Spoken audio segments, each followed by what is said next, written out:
झारखंड विधानसभा की बात कर लेते हैं। झारखंड में जेएमएम को प्रचंड जीत जो है वो मिलती नजर आ रही है और क्या कुछ फैक्टर्स रहे इस जीत के पीछे और बीजेपी को जो हार मिली है उसके पीछे क्या कुछ कारण निकल के आ रहे हैं, इस पर बात करने के लिए हमारे साथ कामरान जलीली हमारे संवाददाता जुड़ चुके हैं। कामरान, बताएं क्या कुछ कारण रहे। एक तरफ बीजेपी जीती है लेकिन दूसरी तरफ उन्हें हार का सामना करना पड़ा, साथ ही जेएमएम एक परंपरा टूटी और फिर एक बार जेएमएम जो है वो जीत हासिल करती हुई नजर आ रही है। इसमें कि झारखंड में बीजेपी की हार नहीं करारी शिकस्त है। जिस तरीके से भारतीय जनता पार्टी ने अपनी पूरी रणनीति के तहत एक झारखंड में हम कह सकते हैं कि चुनाव से पहले का जाल बिछाया था और पूरी तरीके से कोशिश ये थी कि किस तरीके से झारखंड की वर्तमान सरकार को परास्त किया जा सके।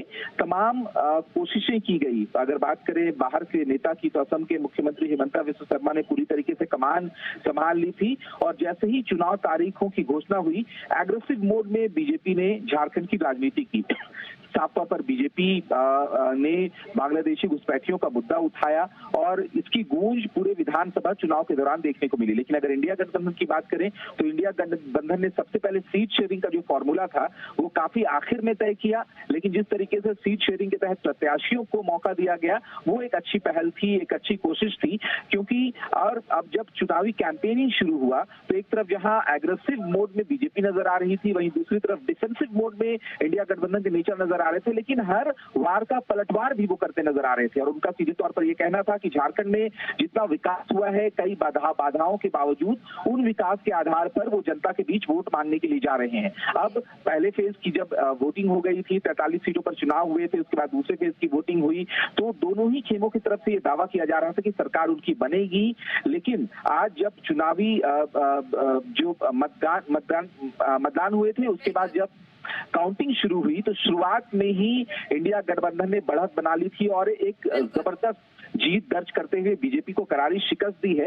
इसके पीछे का मूल्यांकन ये है कि तमाम जो पॉलिटिकल दिग्गज जो एक्सपर्ट हैं वो मानते हैं कि बांग्लादेशी घुसपैठियों का जो मुद्दा उठाया था बीजेपी ने तो सीधे तौर पर ये यहाँ पर इसीलिए काम नहीं किया क्योंकि लोग अवेयर हैं घुसपैठ को लेकर। पॉलिटिकल एक्सपर्ट का यहाँ तक ये भी मानना है कि अगर झारखंड में बांग्लादेशी घुसपैठ हुआ है तो इसके पीछे नाकामी केंद्र सरकार की है, लेकिन इसका ठिकरा वो झारखंड सरकार पर फोड़ना चाह रहे थे। झारखंड सरकार पर तोड़ने की कोशिश की जा रही है, इस तरीके का जो आप बात कर रहे हैं वो विश्लेषकों ने कही है। लेकिन साथ ही कामरान, एक और सवाल था कि हम लोग अगर आदिवासियों की बात करें, क्योंकि झारखंड जाना ही उसी के लिए जाता है और कहीं ना कहीं आदिवासियों की तरफ से एक प्रचंड बहुमत जो है दिया गया हेमंत सोरेन को, क्या कुछ कारण रहे वहां पर और साथ ही बीजेपी कहां कम पड़ गई वहां जीत हासिल करने में, उन्हें खुश करने में?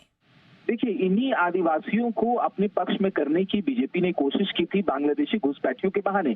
कहा यह जा रहा था कि बांग्लादेशी जो घुसपैठ हो रहा है उसमें यहाँ की आदिवासी लड़कियों से, आदिवासी युवतियों से शादी कर डेमोग्राफी बदली जा रही है। इसीलिए भारतीय जनता पार्टी आदिवासियों को इंडिया गठबंधन के खिलाफ एकजुट करने की कोशिश कर रही थी। लेकिन ये गाँव जो है वो इसीलिए नहीं चला क्योंकि लोगों का ये मानना था कि जो घुसपैठ हुए हैं वो उसकी जिम्मेदारी केंद्र सरकार की होती है। लेकिन साफ तौर पर अब अगर झारखंड में एक सबसे अहम योजना जिसमें पूरे चुनाव कैंपेन के दौरान लोगों के जो जुबान पे रही वो मैया सम्मान योजना का जिक्र था, क्योंकि मैया सम्मान योजना के तहत 1000 रुपए चुनाव से ठीक 3 महीने पहले सरकार ने महिलाओं के खाते में भेजने शुरू किए और जब मैनिफेस्टो लाया गया तो उसमें यह कहा गया कि उस राशि को बढ़ाकर 2500 रुपए किया जाएगा। तो साफ तौर पर ये एक की पॉइंट रहा इंडिया गठबंधन के लिए और सीधे तौर पर मुख्यमंत्री भी जैसे अभी प्रेस कॉन्फ्रेंस कर ये बता रहे थे कि उन्होंने जो विकास कार्य किए थे कई बाधाओं के बावजूद, क्योंकि